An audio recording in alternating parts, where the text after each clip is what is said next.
어느덧 10계명의 마지막 10번째 계명의 시간입니다. 혹시 오늘 처음 나오신 분이 있다면은 우리가 매번 10계명을 우리 말씀을 나눌 때 이러한 인사로 서로에게 나아가고 있는데요. 신우망한 하면은 어떻게 하죠? 부살간도거탐. 네, 이게 뭐지? 네, 이따가 설명해 드리도록 하겠습니다. 우리 좌우 양옆에 보시면서 우리 옆에 있는 분들에게 신우망한 하시면은 또 반대분에게 부살간도거탐 한번 그렇게 인사해 볼까요? 네, 신우망한 네, 부살간도거탐. 네, 신우망한 부살간도거탐. 네. 이게 무엇이냐? 우리가 하나씩 잠깐 살펴보자면은 신은 뭐죠? 나 외에 다른 신을 내게 두지 말라. 우는 뭐죠?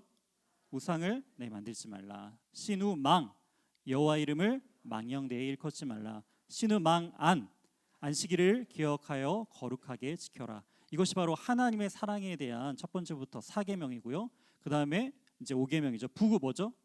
내 부모를 공경하라. 살인하지 말라. 간음하지 말라. 도둑질하지 말라. 거짓 증거하지 말라. 내 이웃의 소유를 탐내지 말라. 드디어 이 신음왕한 부살간도 거탐의 이제 마지막 이 탐내지 말라라는 부분들을 함께 말씀을 나누기를 소망합니다. 이 10계명에 대한 내용들을 이제 또 구조로 살펴본다면은 1계명부터 3계명은 하나님의 권위에 대한 부분들로 우리가 나올 수 있고요. 4계명부터 6계명까지는 바로 하나님의 질서, 하나님은 어떠한 질서의 하나님이신가.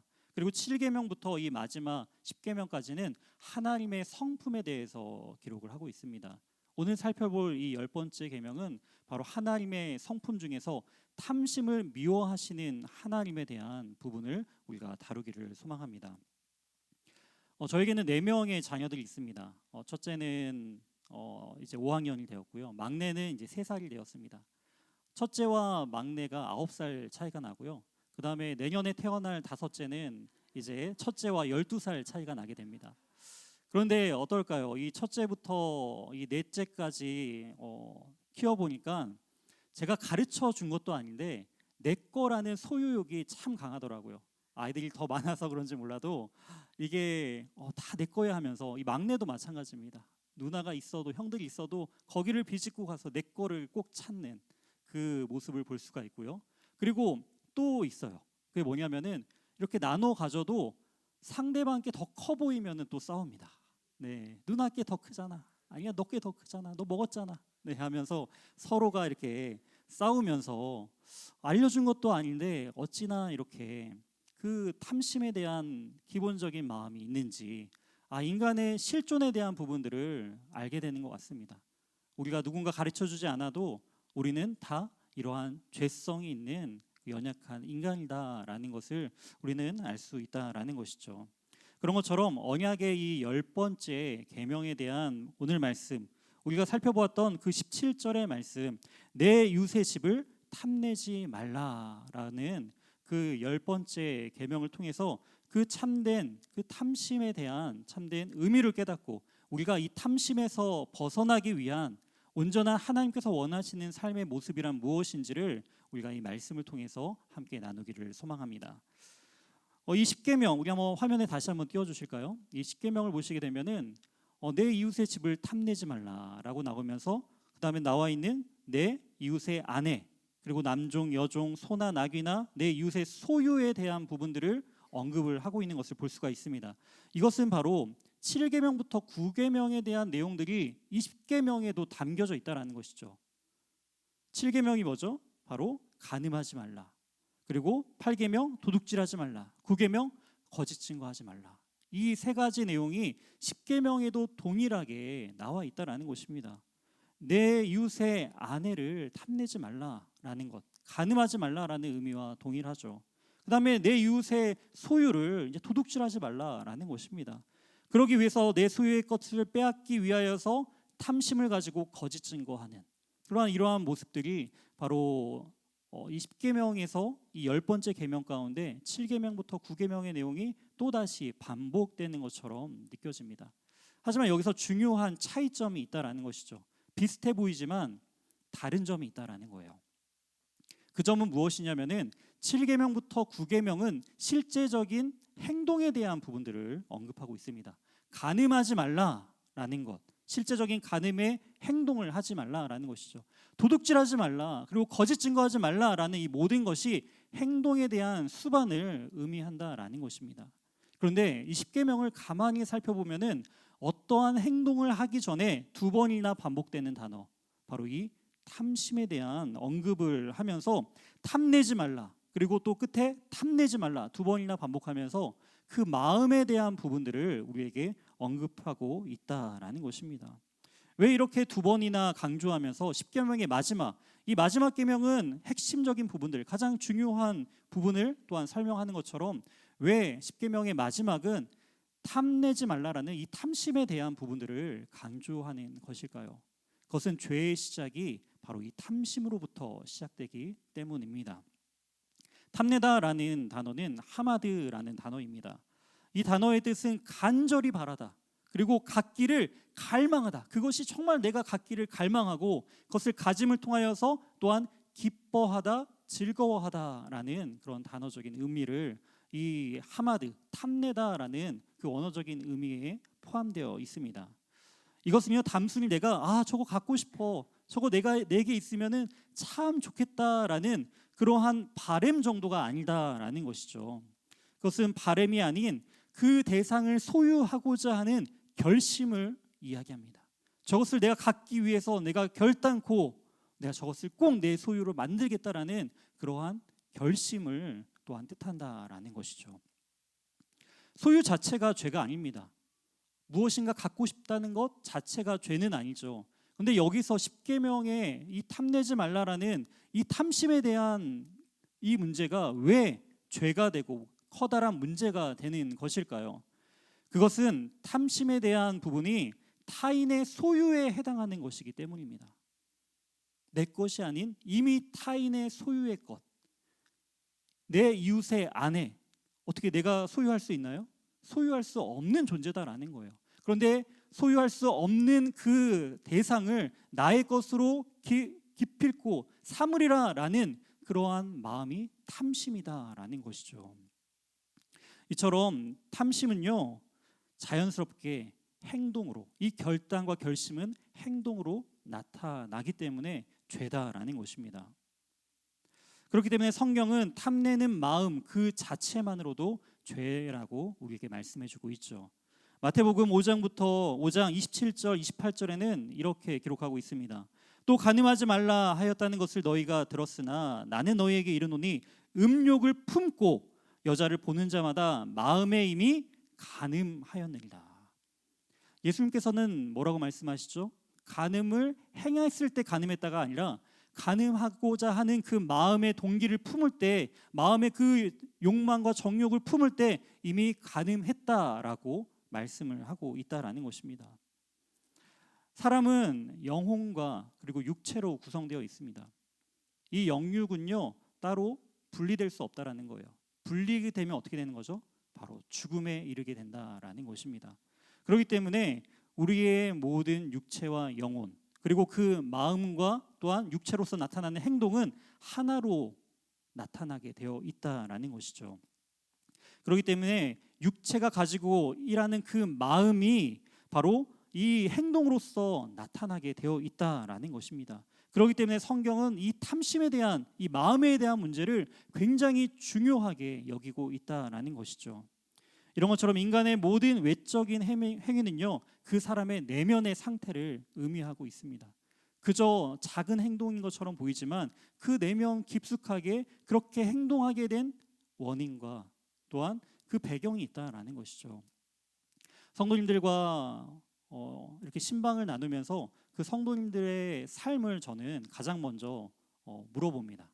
어디서 태어나셨고 또 어떻게 자라셨고, 그다음에 인생의 어떠한 어려움 가운데 있으셨고, 그러한 가운데 또한 그 어려움들을 어떻게 이겨내셨는지, 그렇게 신방의 교제를 나누다 보면은 시간은 어느덧 3시간, 4시간이 지나가고, 그렇게 한 사람 한 사람의 이야기가 진짜 이게 하나의 문학 작품을 써도 될 만큼 다들 이렇게 스토리가, 엄청난 스토리가 있더라고요. 그런데 중요한 것은 그러한 그분의 배경을 한번 듣게 되면은 이제는 그분의 생각이라든지 그분이 왜 이렇게 삶을 살고 이러한 이야기와 행동을 하는지가 이제 이해가 되기 시작합니다. 그런 것처럼 우리의 삶에 있어서 그 마음의 상태는 행동으로서 드러나게 되고, 그 행동은 그저 아무런 이유 없이 하는 행동이 아니라 다 마음의 상태를 대변해주고 있다라는 것입니다. 그렇다면 성경에서 최초의 그 탐심, 이 죄로서 나타나는 성경의 최초의 탐심의 문제는 과연 어디에서 시작된 것일까요? 창세기 3장 6절 말씀입니다. 여자가 그 나무를 본즉 먹음직도 하고 보암직도 하고 지혜롭게 할 만큼 뭐하기도 하고요? 탐스럽기도라고 표현하고 있어요. 탐스럽기도. 근데 원어를 보면은 이 단어가 바로 하마드, 바로 탐내다라는 원어의 뜻입니다. 여자가 그 나무를 본즉, 하나님께서 명령하신 그 선악을 알게 하는 나무의 그 열매를 바라본즉 먹음직도 하고 보암직도 하고 지혜롭게 할 만큼 지금 탐스럽게 여기면서 그것을 내가 이제 먹겠다라는 탐심을 마음에 품었다라는 것이죠. 그것이 바로 온 인류의 죄의 첫 시작이 되었다라는 것입니다. 결국 그 탐심으로 말미암아 온 인류가 하나님의 진노 안에 거하게 되고 죄악 가운데 나아가게 되는 첫 시작점이 되었다라는 것이죠. 그런데 이것은요, 이 성경에 한 번만 나오는 것이 아닙니다. 이제 하나님께서 시간이 지나고 이스라엘을 택하시고 이스라엘이 400여 년간 애굽에서 머물다가 하나님께서 약속하신 그 가나안 땅으로 이제 도착하게 됩니다. 그리고 나서 가나안 땅에 도착하고 나서 첫 번째 지은 범죄 역시 바로 탐심과 연결되어 있다라는 것이죠. 여호수아 7장 21절 말씀입니다. 내가 노력한 물건 중에 시날산의 아름다운 외투 한 벌과 은 200세겔과 그 무게가 50세겔 되는 금덩이 하나를 보고 탐내어라고 표현하고 있습니다. 탐내어, 바로 탐심이죠. 여리고를 정복하고 나서 하나님께서는 헤렘을 명령하십니다. 모든 것을 불사르라 라고 말씀하시죠. 불사름을 통하여서 완전하게 그 악을 진멸하고, 그리고 이 모든 것이 하나님께서 하셨다라는 것을 고백하는 행위가 바로 모든 것을 불사르는 행위인데요, 아간은 이제 그 모든 것을 불사름에 있어서 아깝기 시작한 거예요. 저기에 너무나 좋은 옷, 저기에 금덩이, 은덩이, 와, 저거면은 내가 편하게 살 수 있을 텐데, 저것만 있으면은 행복할 텐데 라는 마음이 그에게 들어오게 됩니다. 탐심이 들어왔죠. 그로 말미암아 하나님의 진노로 인하여서 아간에게 속한 모든 것을 하나님께서 진멸하시는 것을 볼 수가 있습니다. 이처럼 탐심에 대한 문제는요, 사람이 사람에게 대한 탐심의 문제가 아니라 사람이 하나님의 것에 대한 탐심으로서 시작되고 있음을 우리는 알 수가 있습니다. 하나님의 것을 탐내는 것, 하나님께서 명령하시고 또한 금하신 그것을 하는 것, 그것이 바로 탐심의 궁극적인 죄의 문제다라는 것을 성경은 우리에게 분명히 말씀해주고 계십니다. 이러한 모습을 보면서 성경의 이 탐심의 문제, 과연 성경은 이 탐심을 뭐라고 정의를 내리고 있을까요? 우리 골로새서 3장 5절 말씀 우리 함께 합독하도록 하겠습니다. 시작. 그러므로 땅에 있는 지체를 죽이라. 곧 음란과 부정과 사욕과 악한 정욕과 탐심이니 탐심은 우상 숭배니라. 아멘. 탐심은 지금 뭐라고 지금 정의 내리고 있죠? 우상 숭배다라고 이야기를 하고 있습니다. 우상을 만들지 말라 몇 계명이죠? 네, 2계명이죠. 신우, 그다음에 망한, 부살간도거탐. 신우망한, 부살간도거탐. 네, 나가실 때 이거 못 외우시면 못 나가십니다. 네, 오늘 마지막이기 때문에 네, 꼭 이거는 외우시고, 이 우상은, 이 탐심은 곧 우상 숭배니라라는 이 말씀처럼 이 우상은 바로 두 번째에 대한 계명에 대한 어김이었죠. 그런데 가만히 생각해 보면은 우상을 만들고 섬기는 행위는요, 첫 번째인 어떤 거죠? 나 이외에 다른 신을 내게 두지 말라라는 그 1계명도 어기는 것과 같다라는 것입니다. 그렇기 때문에 이 성경에서 이 10계명의 마지막 10번째 계명은 바로 이 1계명과 2계명, 하나님에 대한, 하나님 사랑에 대한 계명도 어기는 그러한 결과를 나타낸다라는 것을 우리에게 말씀해 주고 있다라는 것이죠.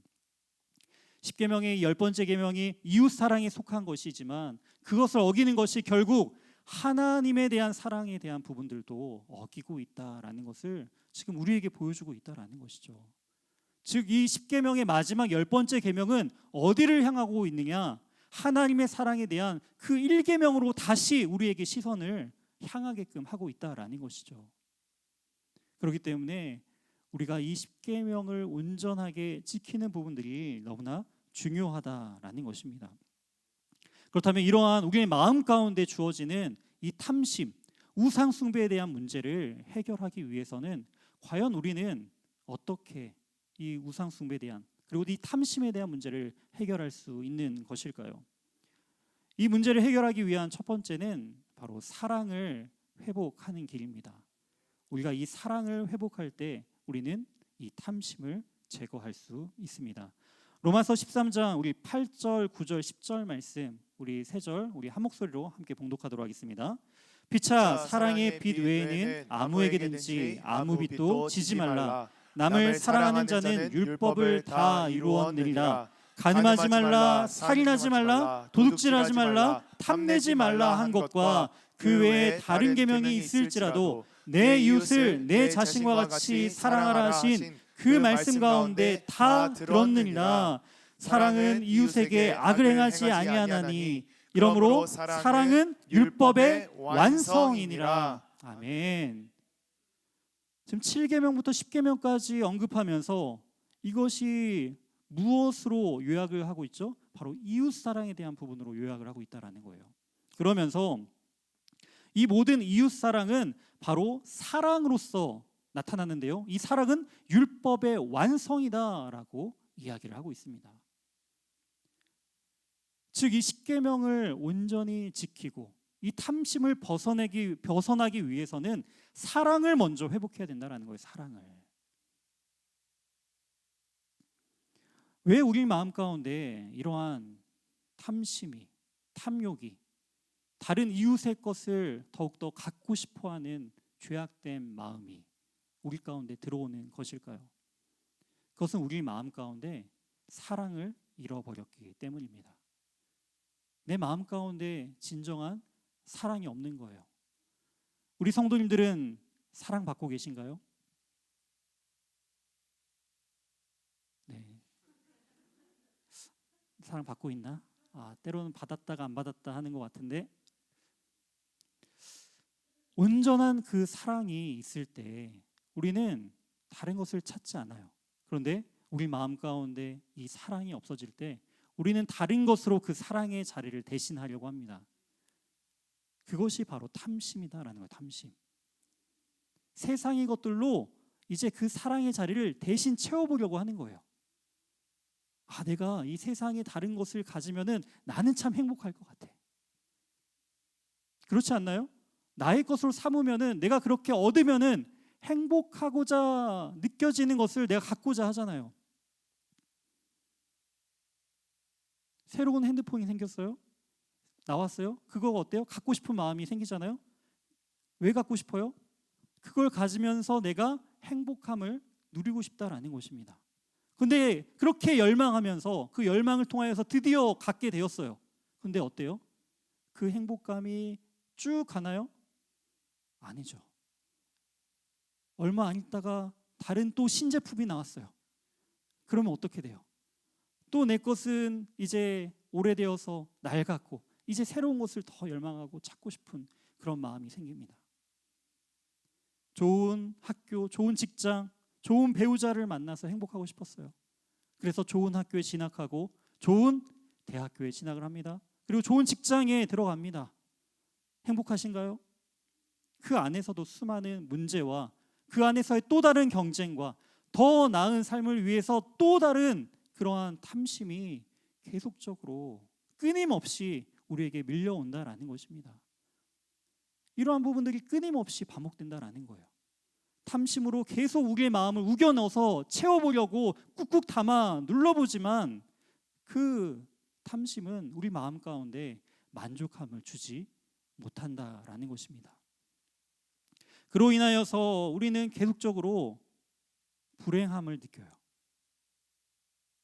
우리 마음 가운데 공허함을 느낍니다. 그렇다면 우리는 어떠한 것으로 채움을 받을 때 진정한 만족함을 누릴 수 있는 것인가요? 성경은 사랑이 바로 율법의 완성이다라고 말씀하시면서 내 이웃을 내 몸같이 사랑하라라고 말씀하십니다. 그런데 어떻게 이러한 사랑이 가능한 것일까요? 그것은 바로 나를 사랑하신, 나보다 앞서 나를 먼저 사랑하시고 그 크신 하나님의 사랑으로 우리가 채움받을 때 그 사랑이 흘러 넘쳐서 내 이웃을 내 몸과 같이 사랑하고 그리고 그 사랑을 나타내는 삶을 살 수 있다라는 것입니다. 가만 생각해 보시면은 우리가 염려하고 근심하는 모든 것은요, 이 세상에 속한 것입니다. 아니, 자다가 일어났는데 하나님의 나라가 너무나 고민돼서 너무나 근심이 돼서 일어났어요 하시는 분 계신가요? 하나님 나라 가서 내가 뭐 먹고 살지, 하나님의 나라 가면은 내가 이제 어떻게 살아야 되는가, 이러한 고민을 하신 분 계신가요? 아니죠. 한 분도 안 계실 거예요. 그럼 우리가 무엇으로 고민하고 있나요? 우리가 고민하고 있는 그 모든 것들은 다 이 땅에 속한 것들로 고민을 하고 있다라는 것입니다. 왜 하늘의 것에 대한 고민이 없을까요? 그것은 이미 예수님께서 우리의 모든 필요와 우리의 거할 모든 것들을 다 예비하고 준비하고 계시고 또한 우리를 지금 기다리고 환대하는 분이시기 때문에 우리는요, 하늘의 것들을 바라보게 될 때 우리는 근심하지 않을 수 있다라는 것입니다. 근데 여전히 우리의 마음 가운데 하나님의 나라에 속한 백성이라 말하면서도 하늘의 것을 바라보기 전에 늘 땅의 것들을 바라보면서 내가 부족하고 없는 것에 나의 시선이 머물게 될 때 우리는 비교하게 되고요, 또한 내가 가지고자 하는 것을 가지고 있는 사람을 비교하면서 부러워하고 비교하게 되고 또한 불행감을 느낀다라는 것입니다. 사랑하는 우리 신일의 성도 여러분, 사랑을 회복하시기 바랍니다. 하나님의 사랑으로 가득 부어 넘쳐서 흐르는 그 주님의, 그 예수 그리스도의 놀라운 은혜와 사랑을 온전하게 누리시길 바랍니다. 그렇기 때문에 예수의 사랑 외에는 우리에게 아무런 소망이 없는 거예요. 그 사랑으로 채워질 때 우리는 진정한 하나님 앞에 기쁨과 감사의 삶을 살 수 있습니다. 이어서 두 번째는요, 감사를 회복할 때 우리는 더 이상 탐심에서, 탐욕에서 벗어날 수 있습니다. 빌립보서 4장 13절 말씀입니다. 우리가 잘 아는 말씀이죠. 한번 같이 합독해 볼까요? 시작. 내게 능력 주시는 자 안에서 내가 모든 것을 할 수 있느니라. 아멘. 이 말씀을 얼마나 좋아하시는지 사업장에 가면은 가장 많은 성경 구절 중에 손에 꼽히는 성경 구절 중에 하나가 바로 이 말씀인 것 같아요. 내게 능력 주시는 자 안에서 모든 것을 할 수 있다. 얼마나 기대가 되고 감사해요. 안 그러신가요? 아닌가요? 저만 그런가요? 네. 아니, 하나님께서 내게 능력을 주신대요. 그러면 모든 것을 할 수 있대요. 네. 이러한 마음 가운데 이 말씀이 얼마나 기쁘고 감사해요. 근데 중요한 거는 문맥적 해석이 또한 가장 중요합니다. 성경을 볼 때 그 구절만 보는 것이 아니라 그 구절의 문맥을 우리가 바르게 이해하는 것이 중요하다라는 것이죠. 그렇기 때문에 이 말씀을 이해하기 위해서는 빌립보서 4장 13절을 이해하기 위해서는 바로 빌립보서 11절과 12절도 함께 우리가 이해를 해야 된다라는 것이죠. 우리 다시 한번 빌립보서 4장 11절, 12절, 13절 우리 합독하도록 하겠습니다. 내가 궁핍함으로 말하는 것이 아니니라. 어떠한 형편이든지 나는 자족하기를 배웠노니 나는 비천에 처할 줄도 알고 풍부에 처할 줄도 알아. 모든 일 곧 배부름과 배고픔과 풍부와 궁핍에도 처할 줄 아는 일체의 비결을 배웠노라. 내게 능력 주시는 자 안에서 내가 모든 것을 할 수 있느니라. 아멘. 지금 바울이 어떠한 상황 가운데서 내게 능력 주시는 자 안에서 내가 모든 것을 할 수 있느니라 라고 이야기를 했냐면은, 바울은 지금 비천에도 처해봤습니다. 그리고 풍부한 일에 처할 줄도 알았습니다. 또한 배고픔, 배부름, 풍부와 궁핍, 이 모든 것에 이 바울은 처해봤다라는 것이죠. 저도 바울처럼 쫄딱 망해보고 싶습니다 하시는 분 성도님 계신가요? 다 망해가지고 먹을 거 근심하는 처지에 이를 만큼 나는 그러한 처지에 가보고 싶습니다 라고 생각하시는 분 계실까요? 아니죠. 다 내게 능력 주시는 자 안에서 모든 것을 할 수 있으니까 다 잘 될 것만을 우리가 원하잖아요. 근데 바울은요, 이 세상의 문제 부분들을 초월하게 되었어요. 내가 궁핍에도 처해보고 가난과 절망 가운데도 처해보고 40에 한 대에 감한 그 매도 맞아보고 죽을 뻔한 고비를 수많이 넘겨보면서 그 가운데서도 하나님의 그 풍성하신 은혜로 말미암아 정말 이 복음을 전할 수 있는 사명을 감당하는 그 하나님의 놀라운 풍성함을 누리면서 이제 나는 일체의 비결을 배웠다라는 거예요. 아, 나의 상황이 나를 좌지우지할 수 없는, 내게 능력 주시는 그 하나님만이 나의 소망 되심을 기억하면서 그 모든 상황을 초월하는 참된 신앙과 믿음의 삶을 살아가겠습니다라는 고백이 바로 이 빌립보서 4장 13절의 고백이다라는 것입니다. 하나님, 내가 다 망해도 주님만 있으면은 나에게 주님이 가장 큰 능력임을 믿습니다. 주님, 내 사업이 망해도 주님 앞에 감사합니다. 이러한 고백이 바로 내게 능력 주시는 자 안에서 내가 모든 것을 할 수 있는 그러한 믿음의 고백이다라는 것이죠. 이것이 가능한 것은 바로 바울은 자족하는 삶을 살았고 그것을 배웠다라는 것입니다. 자족한다는 것은 무엇이죠? 주어진 것에 만족하고 감사하는 것입니다. 하나님께서는요, 이러한 부분들을 바로 구약시대의 만나의 사건을 통하여서 알려주시죠. 매일매일 주어지는 그 만나를 통하여서 모든 그 이스라엘 백성들의 삶을 누가 책임져 주시는 거죠? 하나님께서 책임져 주시고 하나님께서 먹이신다라는 그 일용할 양식을 주시는 것을 볼 수가 있습니다. 하나님께서 주셨음을 인정하고 고백하는 인생, 그리고 하나님께서 먹이시는 인생을 고백하면서 그 만나의 일용할 양식의 진정한 생명의 양식 되시는 예수 그리스도가 내 안에 있으므로 나는 모든 것에 만족하며 감사의 삶을 살 수 있습니다. 그러한 고백을 하면서 자족하는 삶을 살 때에 비로소 우리는 나누는 삶을 살아갈 수 있다라는 것입니다. 제가 다이어트를 시작한 지 이제 1년이 됐습니다. 작년 12월 경에 11월 말 12월 초에 이제 제가 다이어트를 시작을 했습니다. 몸무게를 보니까 한 15kg 정도 뺀 것 같더라고요. 네. 그렇게 해가지고 제가 이제 옷이 다 커졌어요. 네, 옷이 다 커졌는데 그 옷을 하나도 안 죽였습니다. 왜 안 죽였느냐? 네, 요요가 올까봐.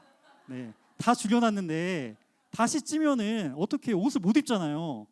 네, 살 수도 없고. 그러니까 제가 믿음이 부족했나 봐요. 내가 또 찔 수 있다라는 불안감이 있었는지 1년 동안 그 옷을 그냥 이렇게 벨트로 쪼매가지고 그렇게 입고 다니고 제가 살이 너무 쪄가지고 그 제 남동생에게 줬던 양복을 다시 받아왔어요.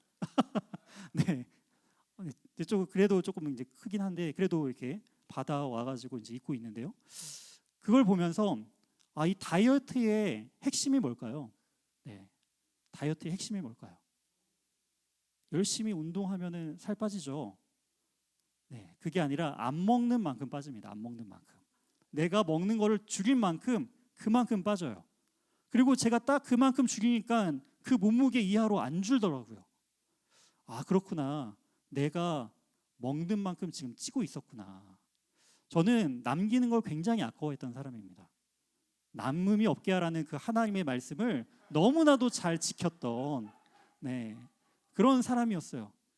사역 가운데 잘 먹는 것이 하나의 덕이다라는 그 선배들의 말을 믿으면서, 그래, 내가 잘 먹으면 성도님들께 사랑받으면서 그러한 목회자가 될 거야라는 마음으로 저의 배를 계속 찌웠습니다. 잘 먹었어요. 그런데 이제 그렇게 하다 보니까 오히려 제 몸에 건강에 이상 증상이 오더라고요. 제가 더 잘생겨지기 위해서 살을 뺀 것이 아니라 살려고 뺀 거예요. 이대로 가다는 죽을 것 같아가지고 이 건강에 대한 문제 때문에 빼기 시작했어요. 그러면서 깨달은 것이 있는데, 내가 얼마나 이 음식에 대한 부분들을 절제하지 못하고 자제하지 못하고 내가 남기는 것이 아깝다 말하면서 탐심을 버리고 있었다라는 것입니다. 고기를 먹더라도 내가 어떻게 하면 더 먹을 수 있을까? 어떻게 맛있는 걸 더 먹을 수 있을까? 교육자들이 함께 이 중국 음식을 시켜요. 그래서 이렇게 탕수육도 이렇게 중간에 가운데 있잖아요. 그러면 뭐부터 먹어야 돼요? 탕수육부터 먹어야죠. 잘 아시네요. 이미 잡고 있는 그릇은 내 거예요. 그렇기 때문에 내 밖에 있는 것부터 나의 것으로 채워 넣는 그러한 부분으로 가는 저의 모습을 너무나도 많이 발견했다라는 것입니다. 근데 이제 먹는 것을 줄여봤어요, 점점. 그러면서 내가 덜 먹고 다른 사람에게 양보해주기 시작했습니다. 그래서 우리 다른 교육자분들이 좀 더 찌신 분도 있어요. 제가 줄은 만큼 더 찌신 분도 아마 있을 거예요. 그러면서 이제 중요한 것은 무엇이냐면은, 그렇구나. 내가 줄이고 내가 절제할 때 다른 누군가에게 내가 먹을 수 있는 양식을 더 나눠줄 수 있구나라는 부분들을 깨닫게 되었습니다. 그래서 다른 사람들의 지금 어떻게 혹시 배를 굶고 있지는 않은가, 다른 성도들의 어려움들을 더 바라볼 수 있게 되었다라는 거예요. 그러면서 어려움에 처한 성도들의 상황들을 더 이해하고 바라보게 되고, 내 배만 채우려는 인생이 아니라 다른 사람의 배고픔을, 어려움을 더욱더 돌아볼 수 있는 그런 시간과 계기가 되었다라는 것입니다. 그런 것처럼 영적인 다이어트도 필요하다라는 거예요. 영적인 다이어트, 절제함, 그리고 나에게 주어진 것에 만족하고 감사하는 삶. 나에게 넘치도록 풍요로움으로 나에게 베푸셨다면은 그것이 내가 배부르기 위하여서 나의 배를 가득가득 채우기 위해서 나가는 것이 아니라 배고픈 누군가에게 그것을 나누기 위해서, 전하기 위해서 준 것임을 기억하면서 나에게 주어진 것에 자족하고 감사하는 삶, 그런 영적인 다이어트를 우리는 해야 한다라는 것입니다. 혹시 김밥 할머니 아시나요? 김밥 할머니로 불리던 그 박춘자 할머님이 계셨습니다. 박춘자 할머님은 10살 무렵 집안 사정으로 이제 학교를 중퇴해야만 했었습니다. 그리고 어린 나이에 생계를 이어가기 위해 시작했던 것이 바로 김밥을 말아서 파는 일이었습니다. 이 김밥 장사 일을 50년이나 이어서 했다라는 거예요. 매일 남한산성 길목에서 등산객들에게 김밥을 이렇게 팔면서 김밥 할머니라는 그러한 별칭이 생겼다라는 것이죠. 그렇게 50년 김밥을 팔고 모은 돈이 바로 6억 5천만 원이었습니다. 자신을 위하여 전혀 쓰지 않고 김밥을 팔아서 아끼고 아끼어서 6억 5천만 원을 모았다라는 것이죠. 여기에 다 한 6억 5천만 원씩 모으신 분들 많이 있잖아요. 김밥 팔아가지고 어떻게 팔고 어떻게 안 썼는지 아시겠죠? 그렇게 평생 모은 6억 5천만 원, 내가 안 먹고 안 쓰고 내 생명과 같은 그 6억 5천만 원을 이분은 과연 어떻게 썼을까요? 2008년 초록우산 어린이 재단에 이분이 3억을 기부합니다. 같은 해 장애인 그룹 홍건립 기금으로 또한 3억을 추가로 이분이 기부를 합니다. 6억 5천만 원 중에 얼마를 기부한 거죠? 6억을. 그리고 5천만 원을 이제는 월세 보증금으로 그 5천만 원을 남겨두고 나머지를 다 기부를 한 거예요. 어떻게 이렇게 기부를 할 수 있었을까요? 그것은요, 이분이 50년간 김밥 장사를 했잖아요. 김밥을 팔았잖아요. 그런데 40여 년 전에 이분이 작은 예수회라는 단체에서 장애인을 돌보는 그러한 봉사활동을 시작을 하셨습니다. 그러면서 그 지적 장애인들을 긍휼히 여기는 마음으로 11명의 지적 장애인을 자신의 집으로 데려와서 친자식처럼 이들을 돌봤다라는 거예요. 그렇게 시작되었던 이 나눔의 시작이, 섬김의 시작이, 이제는 그가 이제 생명이 얼마 남지 않고 이제 곧 죽을 때가 되자 이 할머님께서는 남은 그 5천만 원에 대한 그 남은 유산을 기부로 약정을 하게 됩니다. 내가 죽으면은 이것을 다시금 어려운 곳에 써달라고 이제 기부 약정을 한다라는 것이죠. 그러면서 결국에는 이 할머님께서 올해 2024년 3월 11일 95세의 나이로 소천하셨습니다. 그리고 이 5천만 원도 바로 좋은 곳에 또한 기부하는 그러한 삶을 살았다라는 것이죠. 이분의 삶을 보면서 어떻게 이러한 것이 가능할까요? 평생 그렇게 어렵게 벌고 힘겹게 벌었던, 그렇게 내 생명과도 같은 그 돈을 흔쾌히 커다란 목돈을 그렇게 기부를 하는 그러한 삶을 살 수 있었던 것일까요? 그것은요, 그분의 삶 속에서 진정한 가치가 무엇인가를 깨달았기 때문이다라는 것이에요. 그 할머니께서는 인터뷰에 그런 이야기를 하시더라고요. 내가 이 봉사활동을 하면서 장애인들을 섬기며 나아갈 때 이 세상의 문제에 대한, 나의 근심에 대한 문제가 전혀 생각이 나지 않았어요 라고 인터뷰를 하셨어요. 아, 그렇구나. 내가 내 문제만 바라보면서 내가 뭐 먹고 어떻게 살고 이 모은 돈을 가지고 어떻게 재산을 불려서 어떻게 살아가야지라고 한다면 계속 근심이 되는 거예요. 그리고 지금 같은 시대에 물론 6억 5천만 원이 큰 돈이지만 좋은 집을 얻기 위해서는 이제는 그 6억 5천만 원도 부족한 시대를 우리가 이제 살아가고 있다라는 것입니다.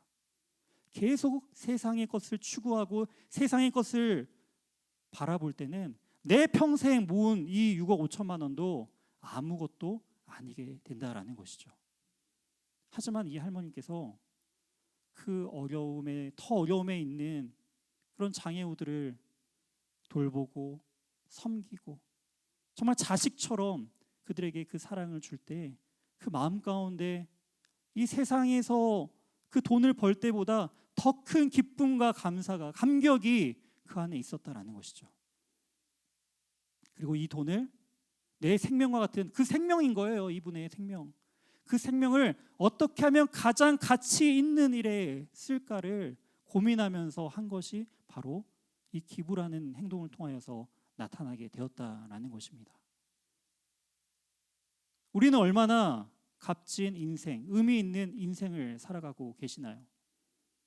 이 할머님이 평생 모은 6억 5천만 원 잘 모아서 죽었다라고 한다면 세상은 아무도 그 할머니를 기억해 주지 않을 것입니다. 하지만 그분이 가장 가치 있는 일이다 여기면서 세상을 위해, 사회를 위해, 더 연약한 이웃들을 위하여서 자신의 생명과 같은 그 돈을 사용할 때 세상은 감동하고 감격하고 변화가 일어난다라는 것이죠. 수많은 세상의 크리스찬들이 이름도 없이 빛도 없이 그러한 삶을 살아가고 계신 분들이 참 많이 있다라는 거예요. 이런 것처럼 이웃의 것을 탐하지 말라라는 이 마지막 10번째 계명은요, 우리가 어떻게 실천해 나가야 하는가? 내 이웃의 것을 내가 탐내지 않으면 되겠구나라는 것으로 끝내시면 안 된다라는 거예요.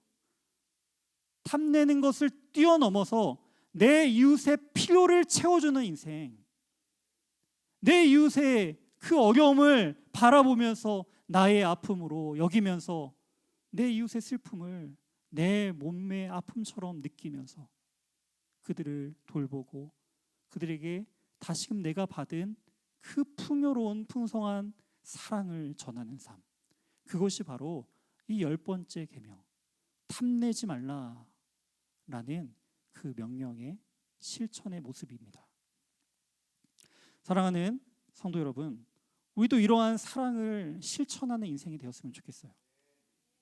그저 예수 믿고 복 받아서 내가 이 땅 가운데 풍성함을 누리는 인생으로 만족하는 인생이 아니라 바로 그리스도의 사랑을 충만하게 누림을 통하여서 그 사랑을 이웃에게 전하는 삶, 그것이 바로 우리들이 나아가야 할 궁극적인 삶의 모습이다라는 것입니다.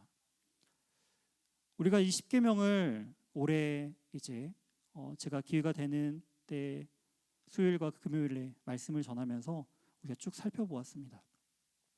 살펴보면서 이 십계명이 말하는 것이 과연 무엇일까라는 부분들을 우리가 다시금 깨달을 필요가 있습니다. 십계명을 두 가지로 우리가 요약을 한다면 뭐죠? 하나님 사랑과 이웃 사랑, 맞습니다. 십계명은 바로 하나님 사랑과 이웃 사랑이에요. 하나님을 사랑한다라는 것은요, 공의를 통하여서 바로 하나님의 의를 통하여서 완성됩니다. 그리고 이웃 사랑은 무엇을 통하여 나타나나요? 바로 정의를 통하여서 실천된다라는 것입니다. 그 공의와 정의, 그것의 만남은요 바로 십자가였습니다. 하나님의 공의, 죄로 인하여 죽을 수밖에 없는, 심판할 수밖에 없는 우리 인생들에게 예수님께서 중재자가 되어 주십니다. 세상 가운데, 그 이웃 가운데 수평적인 관계들, 그 정의가 무너지고 미워하고 원망하고 미워했던 그 인생들이 예수 그리스도의 은혜와 이름 앞에서 하나가 되는 놀라운 회복의 역사가 나타난다라는 것이죠. 결국 이 십계명은 우리로 하여금 예수 그리스도를 바라보고 예수 그리스도를 전하는 삶에 대한 실천으로서 우리에게 말씀하고 계십니다. 사랑하는 우리 성도 여러분, 그 주님의 사랑 온전히 누리시기 바랍니다. 그 사랑으로 가득 채워지는 인생이 되길 소망합니다. 그리하여서 하나님의 그 사랑이 없는 곳에 그리스도의 사랑을 전하며 그 사랑이신 주님 앞으로 우리의 이웃들을 온전히 주님께로 나아가게 귀하게 쓰임받는 저와 우리 사랑하는 신일의 모든 성도들 되시길 주님의 이름으로 축원드립니다.